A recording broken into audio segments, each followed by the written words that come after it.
የመጨረሻው ድል ቤቶን እያንኳኳ ነው። ዲኤምሲ ሪል ስቴት ለትንሣኤ በዓል ያደረግነው ቅናሽ የመጨረሻው ሳምንት ዙር ላይ እንገኛለን። እርሶስ የድርሻዎትን ሳያነሱ ምን ይጠብቃሉ? በረጅም ጊዜ አከፋፈል ሂደት ጎጆን እኛ ጋር ይቀልሱ እያልን ለአከፋፈል ምቹ በሆነ ሂደት በያሻው በ9 ዙር ክፍያ አሊያም 60% የባንክ ብድር ተመቻችቶለት እስከ 20 ዓመት የሚከፍሉት በካሬ ከ78 ሺህ ብር ጀምሮ እንሆ ብለናል። ባለ 1 መኝታ በ431 ሺህ፣ ባለ 2 መኝታ በ644 ሺህ፣ ባለ 3 መኝታ በ870 ሺህ እንዲሁም ባለ 4 መኝታ በ1 ሚሊዮን ብር ቅድመ ክፍያ ብቻ እንሆ ብለናል። በኮሪደር ልማት ባሸበረቀው ውብና ዘመናዊ በሆነው የመኖሪያ መንደር ውስጥ ኑ የቤት ባለቤት ይሁኑ። ቢሮና ሳይት ለመጎብኘት ከታች ባለው ስልክ ይደውሉልን። ሰላም ጤና ይስጥልኝ ክቡራትና ክቡራን የአዲስ ምንጭ ቤተሰቦች እንዴት ውላችኋል? እንዴት አምሽታችኋል? በያላችሁበት የከበረ ሰላምታችን ይድረሳችሁ። ዕለቱ ቀዳሚ ሰንበት ግንቦት 2 ቀን 2017 ነው። በወቅታዊ አንድ ጉዳይ ላይ አንድ ባለሙያ አነጋግረን ነው ወደ እናንተ የመጣ ነው። ጉዳዩን በተመለከተ በአጭሩ ስናስቀምጠው የሕክምና ባለሙያዎች ሰሞኑን እንግዲህ ከኑሮ ውድነቱ ጋር በተያያዘ የደሞዝ ማሻሻያ ይደረግልን፣ ኑሮ ከብዶናል የሚሉ በተለይ በማህበራዊ ሚዲያዎች በስፋት የሚሄዱ ጉዳዮች አሉ። ይህንን ተከትሎ ጥያቄውን ማቅረብ ብቻ ሳይሆን አቀራረቡ ላይ 3 አይነት አቀራረቦችን ተመልክተናል። አንደኛ የጊዜ ገደብ ማስቀመጥ፣ ይህ የማይደረግልን ከሆነ የስራ ማቆም አድማ እናደርጋለን በሚል ጭምር ተገልጿልና ይህ ማለት በተለይ ህይወት የማዳን ሚና ላይ የሚሰሩ ሰዎች የሚያቀርቡት ጥያቄ ባለሙያዎች ነው ወይ የሚለውና ሌሎች በጣም በርካታ ነገሮች አሉ። በትናንትናው ምሽት መርሃ ግብራችን ላይም ከዚህ ጋር በተያያዘ ያነሳናቸው ነገሮች እንደነበሩ ይታወሳል። ሌሎች ነገሮችም አሉ ማለት ነው። ፖለቲከኞቹ፣ አክቲቪስቶቹ የገቡበት ጉዳይ ነው።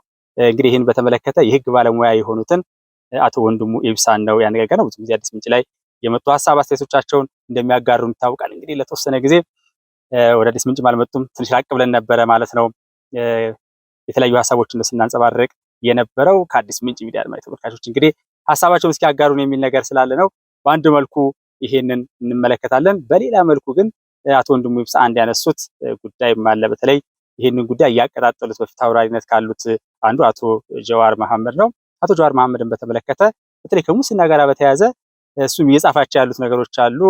በየአካባቢ ያሉ ካድሬዎች ምንትስ ያላቸውን ኑሮ ሁኔታ ምናምን በሚል ማለት ነውና አንዳንድ ጊዜ ወደ ራስም ጥያቄዎችን በማንሳት የሚደረጉ የግብረ ሁነት ትንታኔዎች አሉና አቶ ጀዋር መሐመድ ወደ 100 ሚሊዮን ብር የሚያወጣ ቤት የገነባው በዚህ ምክንያት ነው በሚል አንድ ሚስጥር ሹክ ይሉናል ማለት ነው። ሎተሪ ቆርጦ አይደለም ይሄን ያደረገው ወይንም ደግሞ የነበረበት የሥራ ዘርፍ ያንን የሚያደርግ አይደለም። ከስራ ከወጣ በኋላ ካሉ በኋላ ያለውን ነገር ጠቆም አድርገውናል። ሌሎች የተነሱ ነገሮችም አሉ ማለት ነው።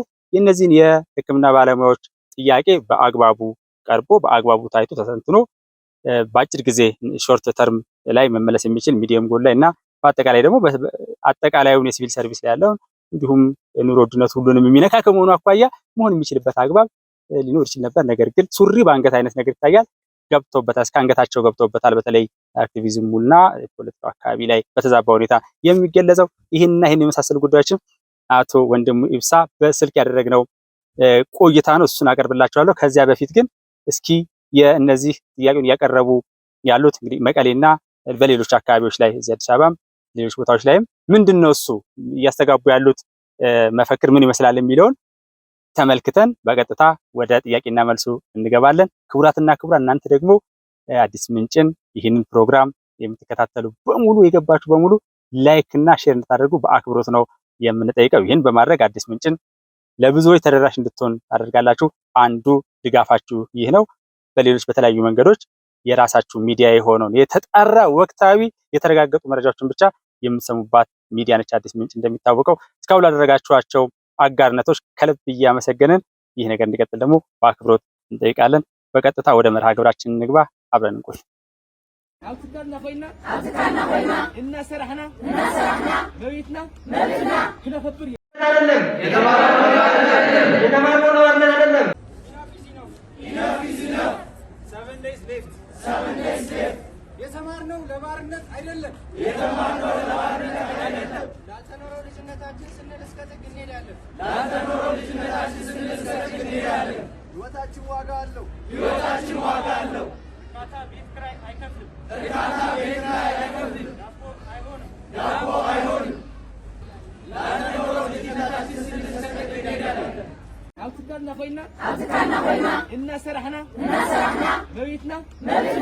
ልክ እንደ ኢትዮጵያ ወንድሞቻችን ያሉት የተለዩ ከነሱ ጋር ሰልፍ ለመውጣት ማለት እንደዛ ነው የወጣ ነው። ልክ እንደነሱ እንዳሉት ደግሞ ማለት እስከ እሁድ ነው ያለችው 7 ቀን ቀርቶናል።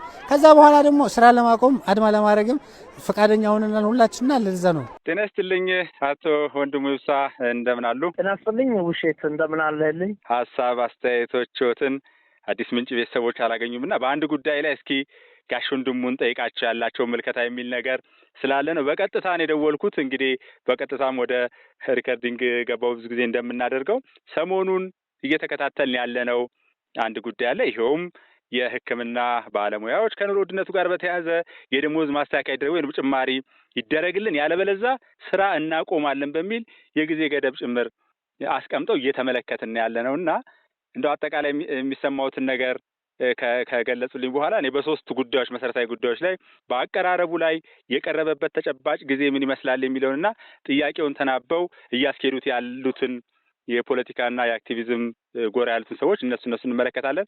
በአጠቃላይ ግን እንዴት ተመለከቱት ይሄን ጉዳይ? መቼም በሚዲያ በጣም በስፋት እየሄደ ነው ያለውና በተለይ በማህበራዊ ሚዲያው እንዴት አዩት ከሚለው እነሳጋሽ ወንድሙ። የኢትዮጵያ ሐኪሞች ጥያቄም ሆነ ሌሎች ጥያቄ መጠየቅ በመሰረቱ ምንም ችግር የለውም፣ ኖርማል ነው። ይሄ ነገር አልተሟላለንም ይሟላልንም ማለት በጣም ተገቢ ጥያቄ ነው። ዋናው ነገር አሁን የተጠየቀው ጥያቄ ደሞዛችን አነስተኛ ነው የሚባል ነገር ነው። እውነትም ደሞዛችን የሐኪሞች ብቻ ነው ወይ አነስተኛ? የመምህራኖች አነስተኛ አይደለም ወይ? የወታደሮች አነስተኛ አይደለም ወይ? ከመንግስት ሰራተኛ እስከ ግል ሰራተኛ ለመሆኑ የሐኪሞች ደሞዝ ብቻ ነው ወይ እጅግ በጣም የወረደው የሚለውን ጥያቄ አብሮ ማንሳትም በጣም አስፈላጊ ነው።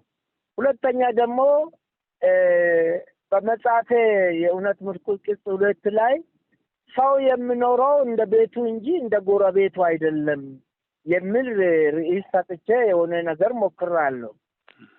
ሰው እንደ ቤቱ እንጂ እንደ ጎረቤቱ አይኖርም ማለት በቦትስዋና፣ በደቡብ አፍሪካ፣ በግብጽ፣ በተቀሩት የዓለም ሀገሮች የሚከፈለው የሐኪሞች ደሞዝ፣ የመምህራኖች ደሞዝ፣ የመንግስት ሰራተኞች ደሞዝ፣ የግል ደሞዝ ከሌላ አገር ከኢትዮጵያ ተጨባጭ ሁኔታ ጋር ይሄዳል ወይ አይሄድም የሚለውን ጥያቄ ማንሳት እጅግ በጣም አስፈላጊ ነው። ሶስተኛ ይሄ ጥያቄ መጠየቃቸውና ይሄ ይሟላልን ብሎ በተደጋጋሚ መጠየቃቸው ምንም ነውርነት የለውም፣ የሚጠበቅ ነው።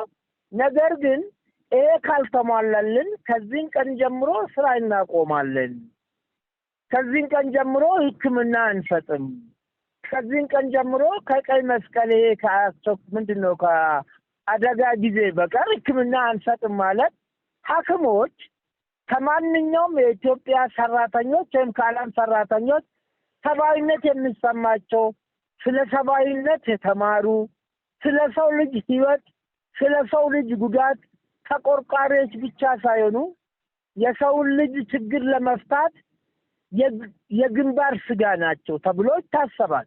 ለምሳሌ ቀይ መስቀል በጦርነት ጊዜ አስተማሪ የጦርነት ቦታ አይሄድም፣ አያስተምርም። ጦርነት ከተነሳ አስተማሪ ከዛ ሰፈር አይኖርም።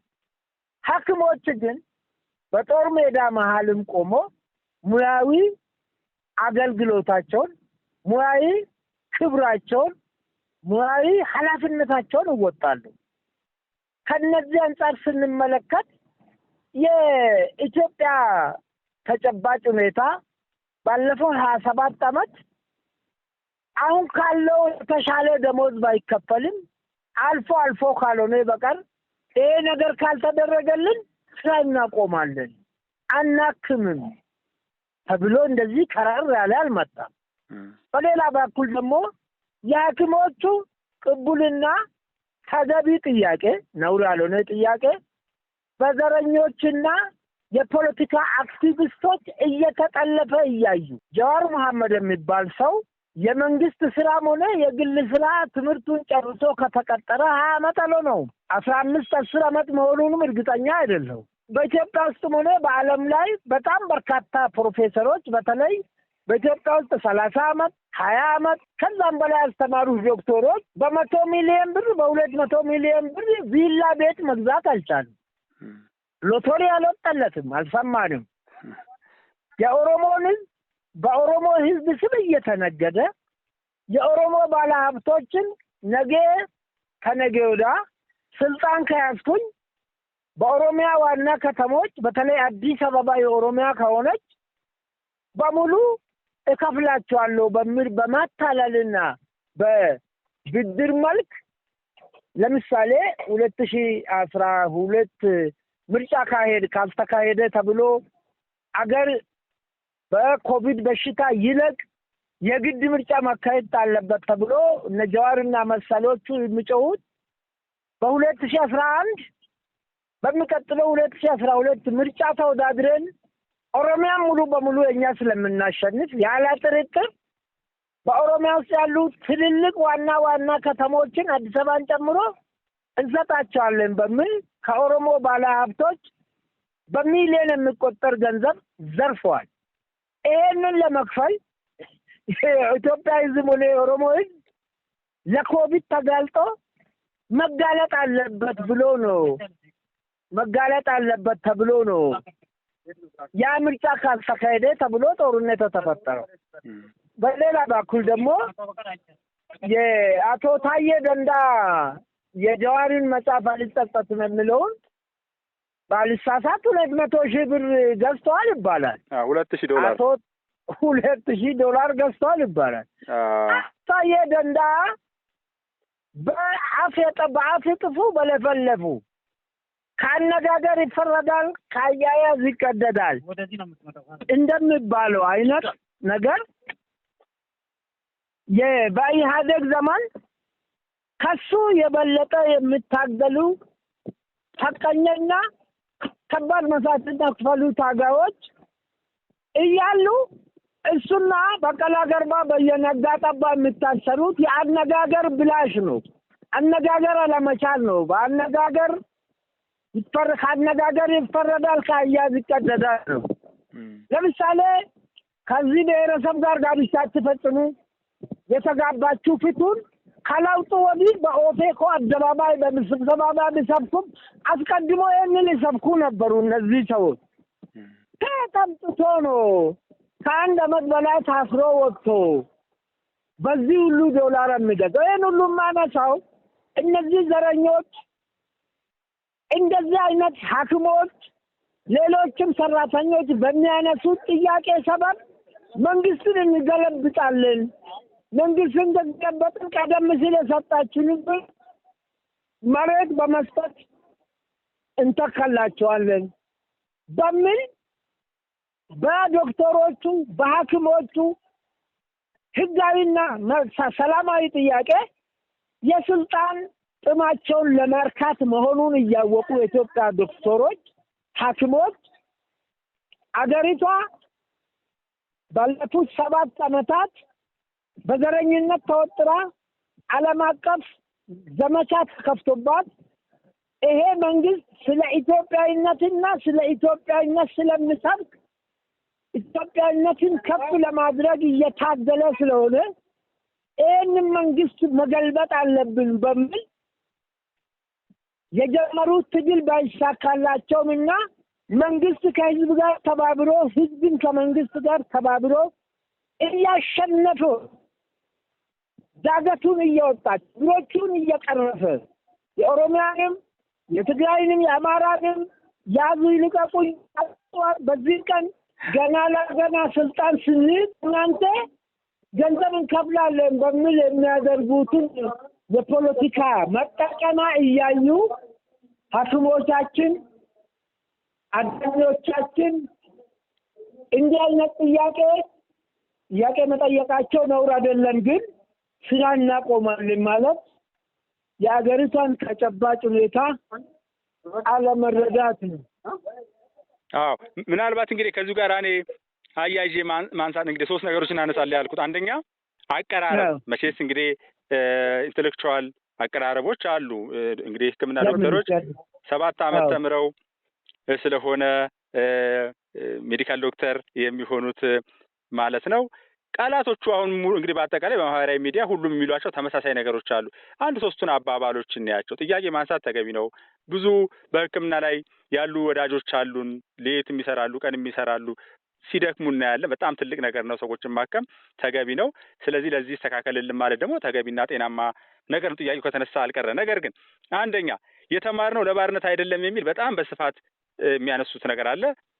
3 መፈክሮች ናቸው በስፋት የሚታዩት። ሁለተኛው ላልተኖረው ልጅነታችን እስከ መጨረሻ እንታገላለን ነው የሚሉት እና አንደኛ ልጆች ናቸው። አብዛኛውን ስንመለከትም የትኛው የልጅነት ጊዜ አልፎ ነው ያልተኖረው ልጅነት በሚባል መኖር ማለትስ ምንድን ነው? ያልተኖረው ልጅነት ተብሎ የሚማረር ነገርስ ነው ወይ? ዜጎችን በማገልገል የሆነው ነገር እኔ አቀራረቡንም መምህርም ሆነው እንግዲህ ለ27 ዓመት አስተምረዋል ጋሽ ወንድሙ። እንዲሁም ደግሞ የህግ ባለሙያም ሆኖ ረጅም ጊዜ ቀጥሏል።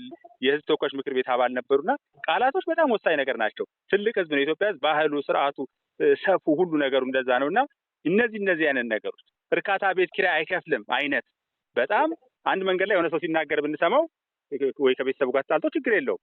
ነገር ግን በዚህ ደረጃ የምናከብራቸው ከፍ ያለ 7 ዓመት የተማረ ሰው ብዙ የሚጠበቅ ሀገር የሚረከቡ ናቸው የሚባለው ከዛም ከፍ ያለው እነዚህ አቀራረቦችስ እንዴት ይታያሉ ነው? ደረጃ ቅድም እንዳልነው መማር ማለት ማወቅ ማለት ዕውቀት ማለት የህዝብን ችግር፣ የአገርን ችግር፣ የመንግስትን ችግር፣ የቤተሰብንም ችግር መፍታት ካልሆነ መማሩ ዶክተር መባሉ፣ ፕሮፌሰር መባሉ፣ ኢንጂነር መባሉ ትርጉም የለው።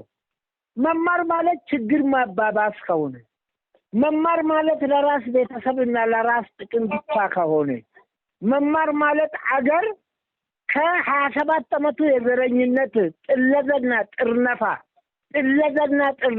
1 ለ5 ይሄ ብሔር ከዚህ ብሔር እንዳይጋባ፣ ይሄ ብሔር ከዚህ ብሔር እንዳይጋባ ከብሔሩ ፍላጎት ውጪ ለምሳሌ የኦሮሞ ፌዴራሊስት ኮንግሬስ በጉባኤው ላይ ህዝብ ሰብስቦ ከአማራ ጋር ወይ ከአበሻ ጋር አትጋቡ፣ የተጋባችሁ ተፋቱ ብሎ ሲቀሰቅስ የህዝቡ አንድነት ትናንትም ነበር፣ ዛሬም አለ፣ ወደፊትም ይቀጥላል።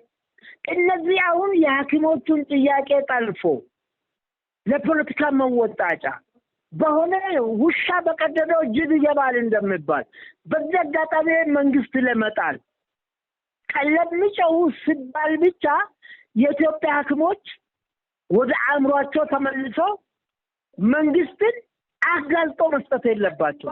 መንግስትን ማጋለጥ ህዝብን ማጋለጥ ነው። መንግስትና ህዝብ ከሞላ ጎደል የተመረጠ መንግስት እንደመሆኑ መጠን በዚህ ላይ ይላል። ሁለተኛ ደግሞ ቅድም ማለት እንደፈለኩት እኮ ማምራን ጥያቄ ቢጠይቁ፣ ሐኪሞች ጥያቄ ቢጠይቁ፣ ሌሎችም ቢጠይቁ ስራ እናቆማለን ማለት እኮ በ18ኛ ክፍለ ዘመን የቀራ ነው። 22ኛ ክፍለ ዘመን ጥያቄዎች ይጠየቃሉ፣ ስራ እናቆማለን አይባልም። ስራ ማቆም ማለት እኮ አገርን መግደል ነው። በዛውም በጤና ሴክተር እንዴት ተደርጎ ነው ስራ እናቆማለን የሚባለው? ስራ ሲቆም የማን እናት የማን አባት የትኛው ህዝብ ነው የሚበደለው? የመንግስት ሹማምንት ነው የሚበደለው። በሌላ በኩል እነዚህ አሁን ያዙ ይልቀቁኝ የሚሉ ሰዎች መንግስት ቢሆኑ ለመሆኑ አገሪቷ ከሌላ ደሞዝ ውጪ በሚፈለገውና ለሰው በጠየቀ ቁጥር ደሞዝ መጨመር ይቻላል? ሁለተኛ ለሐኪሞቹ ደሞዝ ሲጨመር የመምህራኖቹ፣ የወታደሮቹ፣ የመንግስት ሰራተኞች በየሴክተሩ ደሞዝ የጋራ ችግር ነው። የጋራ ትርክ እንፈጥራለን ሲባል አንዱ የጋራ የአገርን ችግር በጋራ መካፈል ማለት ነው። የጋራ ትርክ ማለት ለምሳሌ ህዳሴን በጋራ ገንብተናል። ህዳሴን በጋራ መገንባት ማለት የጋራ ችግርን በጋራ መወጣት ማለት ነው። ይሄ ማለት አሁን ይሄ የኑሮ ውድነቱንም የሚፈጥርብንን ጫና በጋራ መሸከም ማለት ነው። ይሄን ለመሸከም ደግሞ በሰብአዊነትም ሆነ በገራምነትም ሆነ በደግነት ከኢትዮጵያ ሐኪሞች በላይ ማን ነው የሚቀርበው? ምክንያቱም ሰብአዊነት ማለት የአገርን ችግር መረዳት ነው። መንግስት በልጽጎ በቂ ክፍያ መፈጸም ሲችል ነው ወይ ለሐኪሞቹ አልከፍል ማለት ወይም ደግሞ ከአቅም በላይ ሆኖበት ነው? አንድ የጠቅላይ ሚኒስትር ምንጊዜም ተወዳጅ የሆነና ጊዜ የማይሽረው አነጋገር አለ። ምንድነው ብለው ገበሬ ነው ዘር በቤት ካለ ይሄን ዛሬ ዘርተን ለሚቀጥለው ዓመት ብዙ ምርት እናገኝ ወይ ደግሞ ዛሬ እንብላ። ዛሬ ከበላን እቺ ዘሯ ነው ወይ 1 ሄክታር ወይ 2 ሄክታር የምንዘራትን ዘር ዛሬ ከበላን በሚቀጥለው ከዚህ ዘር ከዚህ ሄክታር ከሁለት ከአንድ ጋሻ የምናገኘው ምርት እናጣለን። ምርጫው የትኛው ነው? ዘርተን መዝራታችን ይቅር ቀጣይ ምርት ማግኘታችን ይቅር ደግሞ አሁን ዛሬ ቆጥበን ትንሽ በልተን ትንሽ ዘርተን በሚቀጥለው ዓመት ደግሞ 20 ኩንታል 30 ኩንታል እናመጥ። ስለዚህ የሐኪሞቹ ጥያቄ ለብቻ ተነጥሎ በአሁኑ ጊዜ ከረር ብሎ የመጣበት ምክንያት ሐኪሞቹ ፍላጎት ባይኖራቸው ዘረኞቹ አክቲቪስቶቹ መንግስትን በሆነ አጋጣሚ በምንም አይነት ተአምር የተከፈለው መስዋዕትነት ከፍለን እናፈርሳለን የሚሉ ሰዎች አጀንዳቸውን ለማስፈጸም እየተጠቀሙበት ያሉ ይመስላሉ። ስለዚህ የኢትዮጵያ ሐኪሞች ከተቀሩት የኢትዮጵያ ሰራተኞች የተለየ በደል አልደረሰባቸውም። እኔ አውቃለሁ ወደ 27 ክፍለ ሀገር ነው ኖርኩት። አሁን አዲስ አበባ 20 ነው። ሐኪሞች በተለያየ መንገድ ወርክሾፕ ይሄዳሉ። የኤችአይቪ ፈንዶች አሉ። የተለያየ በሽታ ሲኖር ቢያንስ በ2 ወር 3-4 ጊዜ ወርክሾፕ ይወስዳሉ፣ ስልጠና ይወስዳሉ። የአዳር ምናልባት ኦቨርታይም የሚባለውን እድል የማግኘት ምሽት ላይ ሲሰራ በኦፕሬሽኑ ምሽት ላይ ሲሰራ ያገኛሉ። ኦፕሬሽን ተረኛ ሆነው ሲያድሩ ያገኛሉ። አስተማሪዎች እኮ 1 ብር ከወሩ ወር የሚያገኙት እኔ አስተማሪ ሆኜ 15 ዓመት ነው እንዳለ ስልጠና ሳለ በ15 ውስጥ 1 ጊዜ እዚህ ደብረ ዘይት የሲቪክ ወርክሾፕ ኢህአዴግ ከገባ በኋላ ወደ 1997-95 አካባቢ በ15 ዓመት ውስጥ 1 ቀን ያውም ለ3 ቀን ደብረ ዘይት እዚህ ቢሾፍቱ ስልጠናው ዘን ገብተናል። ሐኪሞች እኮ እኔ አውቃለሁ በተለያየ መንገድ ሞተር ሳይክል ይሰጣቸዋል፣ ስልጠና ይሰጣቸዋል፣ ወርክሾፕ ከሌሎች በተለይ ከማምራን ከተቀሩት ሰራተኞች የመንግስት ሰራተኞች ሐኪሞቻችን በቂም ባይሆን በቂ ነው እያልኩ አይደለም፣ የተሻሉ እንጂ ያነሱ አይደለም። ማምራኖች ችሎ ዝም ብሏል። ኑሮ ደልቷቸው ህይወት ተመችቷቸው አይደለም። የአገሪቷን ችግር ጠቅላይ ሚኒስትሩ እኮ አሁን ያለው መንግስት የበለጸጉ አገሮች ሁሉ ተቸግሮ ነው ጨክኖ ነው የበለጸጉ ተምሉት ይሄንን እኮ ነው። አሁን በአገሪቷ ውስጥ እየተሰራ ያለው ፕሮጀክት ጀምሮ ከህዳሴ ግድብ ጀምሮ በአመት 2 ዓመት የሚቆይ ፕሮጀክት የለም። እነዚህ ፕሮጀክቶች እኮ በቀላሉ ኮሪደሩን ስትመለከት እኮ ኢትዮጵያ በ20 ዓመት ትሰራለች ተብሎ የማይጠበቅ ሚራክል እየተሰራ ነው። እውነት ነው። ጠቅላይ ሚኒስትሩ በግል የሚጠሉና በግል እሳቸው የሚሉ ሰዎች ከሚበሳጩ በቀር ኢትዮጵያውያን 99% ሰው 100% ንጹህ ህሊና ያላቸው ኢትዮጵያውያን በኢትዮጵያ ከተሞች ኮሪደር በአዲስ አበባ ኮሪደር በባህር ዳሩ በአዋሳው በድሬዳዋ በሐረሪ በአምቦ በአዳማው በየ65 ከተሞች ውስጥ እየተሰራ ነው ኮሪደር እኮ አንጀት የሚያርስ ስራ ነው። ይሄ መንግስት ኖረ አልኖረ ጠቅላይ ሚኒስትሩ ተለወጡ አልተለወጡ ይሄ ልማት እኮ የሐኪሞች ነው። ይሄ ልማት እኮ የዜጎች ነው። ይሄ ልማት እኮ የአገር ነው። ገንዘብ የሚያገኘው መንግስት ለዚህ ስራ እያዋሉ ነው። በግላቸው ጠቅላይ ሚኒስትሩ መጽሐፋቸውን ሽጦ አብሯቸውን ጨምቆ የጻፉትን መጽሐፍ ሽጦ በመጽሐፉ ዋጋ እኮ በአዲስ አበባ ከተማ ውስጥ 12 ዘመናዊ የትውልድ መጫወቻ ስፖርት ሜዳዎችን አዘጋጅቷል። የመዝናኛ የቱሪስት መሳቢያ ቦታዎች እየተሰሩ ነው። አማራ ክልል እየተሰራ ነው። የሰሜኗ ኮከብ ትባል የነበረችዋ መቀሌ ብቻ ጭንቅላታቸው በደረቁ የህወሓት ጥቂት ሰዎች ደርቃ ይዛ ቆማ ከቀረች በቀር መላ ኢትዮጵያ ትልልቅ ከተሞች በተለይ 65 ውስጥ እየተሰራ ያለው እኮ ይሄንን ልማት አቁሞ ለሐኪሞቹ ደሞዝ መክፈል ነው የሚቀለው ወይስ ደግሞ ሐኪሞቹ መምህራኖቹም ሁሉም የመንግስት ሰራተኛ የግል ሰራተኛ ጨክኖ ቆሎን እየበላ ቢሆን እየቆረጠመ መኖር አለበት። በሌላ በኩል ደግሞ ጀዋርን አይነት ጭንቅላቱ የፈረሰ ሰው እኔ 8ኛ ክፍል ከፍተኛ ውጤት ስላመጣው 8ኛ ክፍል ከኔ ጋር የወደቁ ልጆች አሁን ካቢኔ ሆኖ ብዙ ደሞዝ ይበላሉ፣ 40 ሺህ ይበላሉ፣ 20 ሺህ ይበላሉ።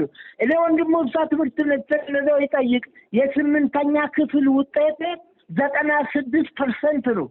ስለዚህ የበለጠ ደሞዝ ማግኘት አለብኝ። አሁን ይኸውልህ እድል ሌላ ነው፣ ድል ሌላ ነው፣ እግዚአብሔር የሚፈቅደው ሌላ ነው። ሞራላዊ ንጽጽርንም በተመለከተ አንዳንድ ጊዜ አሁን የማያቸው ከእነዚህ ጥያቄዎች ጋር በተያያዘ እኔ አቀራረቡ ራሱ ጤናማ አይደለም። ከስር ያለው ትውልድ እየተማረ ያለው ምን ያስባል? ለምሳሌ ግራውንድ ፕላስ ፎር ሰርቶ እንደዚህ በሙስና እኛ ግን እንደዚህ ነው፣ አንድ የቀበሌ ውስጥ እንደዚህ የሚያደርግ ምናምን 50 ሺህ ያገኛል፣ 100 ሺህ ያገኛል ዘርፎ ምናምን ብሎ ወይም የቀን ሰራተኛ ከኛ ይበልጣል የሚለው ንጽጽር ስለ ገንዘብ ብቻ የማድረግ አይመስልም ወይ? የምናገለግለው አገልግሎት ተገቢ ነው፣ ተጨማሪ ነገር ያስፈልገናል በሚል ቀደም ሲል በእርግጥ ያነሱትም ጉዳይ አለ። ሐኪሞችን ብቻ ለይቶ የደሞዝ ጭማሪ አድርጎ ማሻሻያ አድርጎ ኑሮ ከብዷቸዋል በሚል ሌላውን በሺ የሚቆጠሩ ዘርፎች ወደ ጎን ማድረግ አይቻልም የሚመስል አይደለም። ፕራክቲካሊ ወደ ተግባር ይተግበር ቢባል የሚመስል ነገር አይደለም። እውነት ለመናገር የኛ አገልግሎት ነው የበለጠ የሚባል ከሆነ ህይወቱን የሚሰጠው የሰራዊት አካል አለ፣ የእሳት አደጋ ሰራተኞች አሉ። እንዲህ እያልን የምንቆጥር ከሆነ ሌላውም ማህበራዊ አገልግሎት የሚሰጡት ሲቪል ሰርቪስ ላይ ያለው መብራት የሚያቀርበውም ውሃ የሚያቀርበው ምንም የሚለውም ህዝቡን የመታደግ ህዝብን የማኖር ጉዳይ ጭምር ነውና እንደው ቀደም ሲል ስላነሱት ብዬ ነው። ሌባ በሙስና አንድ ሰው ፎቅ ስለሰራ እኔ ደግሞ እንዴት ደሞዝ ይከፈለኛል የሚል አይነት ንጽጽርም ስለሚቀርብ ነው። እንደው በዚሁ አጋጣሚ በጣም ትክክለኛ አገላለጽ ነው የቀረበው። ይኸውልህ አሁን በዓለም ላይ የኢትዮጵያ የመንግስት ተቃዋሚዎች በተለይ እነዚህ አክቲቪስት ነን የሚሉ ፖለቲከኞች ነን የሚሉ ከዚህ መንግስት የተሻልን ነን የሚሉ እኮ የደቡብ አፍሪካ ዘረኛን የታገሉ የነበሩ ለማንዴላ ተቋቁሮቹ እኮ የደቡብ አፍሪካ ነጮች አፓርታይድ መንግስትን መሪውን አይሰጥሙም። በዓለም ላይ እኮ የሌሉ የወደቁ ሊያደርጉ ለአገር መበጣበጫ ምክንያት ሊያደርጉ ይታዩ ሐኪሞቻችን ለነዚህ ሰዎች ቀዳዳ መክፈት የለባቸውም። አንተ እንዳልከው ቢያንስ ታግዞ መኖር መሆን አይችልም ወይ? ለግድ እኮ ለእናት አገር እንሞታለን ማለት ጦር ሄዶ መዋጋት ብቻ አይደለም። የአገርን ችግር ተረድቶ አገሪቷ ያላትን ጥሪት ለልማት እያዋረች ነው። ይሄ ልማቱ ደግሞ የዜጎች ቀጣይ ትውልድ መድኃኒት ነው። አገር እየበለጸገች ነው። ኢትዮጵያ ዛሬ በከፍተኛ ደረጃ አንድ አገር የሚሆነው በመከላከያ ነው። ዛሬ የጦር መሳሪያ እዚህ የአምቦ ውስጥ እየተሰራ ያለው ፋብሪካዎች በከፍተኛ ደረጃ እየተሰሩ ነው። ዶክተሮቻችን 20 ዓመት ተማሩ። የኢትዮጵያን ሕዝብ ችግር ለመፍታት ነው ወይስ ደግሞ የራሳቸውን ብልጽግና ምጣኔ ገነት ለመፍጠር ነው? ጥያቄያቸው የኑሮ ውድነቱ ቤንዚን ሲጨምር በሁሉም ላይ ይጨምራል። ነዳጅ ሲጨምር በሁሉም ላይ ይጨምራል። ስለዚህ እኔ ወንድሜ ሐኪሞች እንደ ሙያቸው ጥያቄያቸውን በተገቢ ሁኔታ ይጠይቁ። ነገር ግን ስራ ማቆም ከ200 ዓመት በፊት የቀረና የአብዮቱ ዘመን አወጫብሩ። በአብዮቱ ዘመን ምግብ ተበላ አልተበላም፣ ጸጥታ ተከበረ አልተከበረ ስራ ይቆምና መንግስት ይፈርሳል፣ ህዝብ ይበጠበጣል። የኑሮ ውድነቱ የመላ ኢትዮጵያን ችግር ነው፣ የሐኪሞችም ነው። መንግስት ያስብልን፣ ህዝብ ያስብልን ብሎ ስራ ማቆም የሚባለው ቋንቋ በፍጹም አይደለም። ዶክተሮችን የቀን ሰራተኞችን የሚወክል አይደለም። የቀን ሰራተኛ በጣም ከልብ ነው የማመሰግነው። በተለይ እንግዲህ ከአዲስ ምንጭ ቤተሰቦች ነው አንዳንድ እንደዚህ አይነት ምልከታዎች ሲኖሩ አጠቃላይ ያለውን ነገር ከማቅረብ ብቻ የዚህ አይነት ሀሳቦችን እንዴት ይታያል ጉዳዩ ከሚል ነው። በተለይ ወደ መጨረሻ ላይ የተነሳውም ተገቢ ነው ብዬ ነው የማስበው። ተጨባጩ ሀገራችን ያለችበት ሁኔታ ምን ይመስላል? ሊተገበር የሚችሉ ናቸው ወይ? አንዳንድ ጊዜ ቢፈለግም የማይተገበሩ ነገሮች ይሆናሉ። ለይቶ የማድረግ ነገር እንደ አጠቃላይ ደግሞ የደሞዝ ጭማሪ ማድረግም ተጠንቶ በባለሙያ ተጠንቶ የሚሆን ነገር ነው። አጠቃላይ ከደሞዝ ስኬል ጋር በተያያዘ ከዚህ በፊት የነበረው ነገር የሚመስል በተለየ ሁኔታ አሁን በቅርብ ጊዜ በሐኪሞች ላይ የተለየ ፖሊሲ ተከትለናል ወይ? ካልሆነ በዛው ልክ የሚታይ ነገር ነው የሚለውን ለማንሳት ነው። ተጨማሪ ሀሳብ ካለት ማጠቃለያ ያጠቃሉ። በእኔ በኩል ጨርሻለሁ። በኔ በኩል ምንም ነገር ቀረኝ። ለማንድ ማከለ የምፈልገው የኢትዮጵያ ሐኪሞች፣ የሰብአዊ መብት አባቶች፣ ለሰው ልጅ ችግር ፈቺዎች፣ መድኃኒት ፈላጊዎች፣ መላ ፈላጊዎች፣ ብልሃተኞች እንጂ በጡንቻና በጭንቅላት በጡንቻና በጠመንጃ የሚያስቡ አይደለም። ይሄ ስራ እናቆማለን የምለው ከመላ ፍለጋ፣ ከመድኃኒት ፍለጋ፣ ከብልሃት ፍለጋ ይልቅ ለጽንፈኞቹ ለዘረኞቹ ድጋፍ የሚሰጥ ነው። ጥያቄያቸው ነውርነት የለውም። ስራ ማቆም ሳይሆን ግን ጥያቄው ይመለስልን ብሎ በስራ ላይ በጀመሩትና በበለጠ ሌት ተቀን በመስራት መንግስትንም ህዝብንም አገልግሎት እንዳያጣ ማድረግ አለባቸው። መንግስትም ደግሞ በተቻለ መጠን ልማትን በማያደናቅፍና በማይቀንስ መልኩ የአገሪቷ አጠቃላይ ገቢ ጂዲፒ የሚሉት ከፍ ባለ ቁጥር ለዚህ ዘርፍና ለዛ ዘርፍ ሰው ሰራተኞች የተወሰነ ነገር ለመጨመር ባይችልም ተስፋ መስጠት አለበት። ገቢያችን ከፍ በል፣ የወጠሩ ውጥረቶች ቀለል ካሉ ደሞዝ ለሁሉም በእኩልነት ይጨመራል እንጂ ለዚህ ለጤና ዘርፍ፣ ለትምህርት ዘርፍ፣ ለመከላከያ ዘርፍ፣ ለዚህ ዘርፍ ብቻ ይጨመራል የሚለው ከፊት ለፊት ፊት ተሹ የሚለው የቻይናዎቹን ተረት ስለሚያሳይ ይሄ ነገር በእንደዚህ አይነት ብታይና ዞሮ ረገብ ሰከን ማለት ያስፈልጋል ለማለት ፈልጌ ነውና ውብዬ ለሰጣኝ እድል እግዚአብሔር ይስጥልኝ። በዶክተሮቻችን ላይ እኔም የኢትዮጵያ ሕዝብ ችግር ፈቺዎች እንጂ መድኃኒት ብልሃት ፈላጊዎች እንጂ ችግር ፈጣሪዎች ሆኖ ለጽንፈኞችና ለዘረኞች ቀዳዳ እንደማይከፍቱ በሙሉ አምናለሁ። ይሄንን ነው ማለት የምፈልገው። እግዚአብሔር ይስጥልኝ። ተባረክ። ውብዬ ኑርልኝ። በጣም ነው የማመሰግነው። እግዚአብሔር ያክብርልኝ ጋሽ ወንድሙ።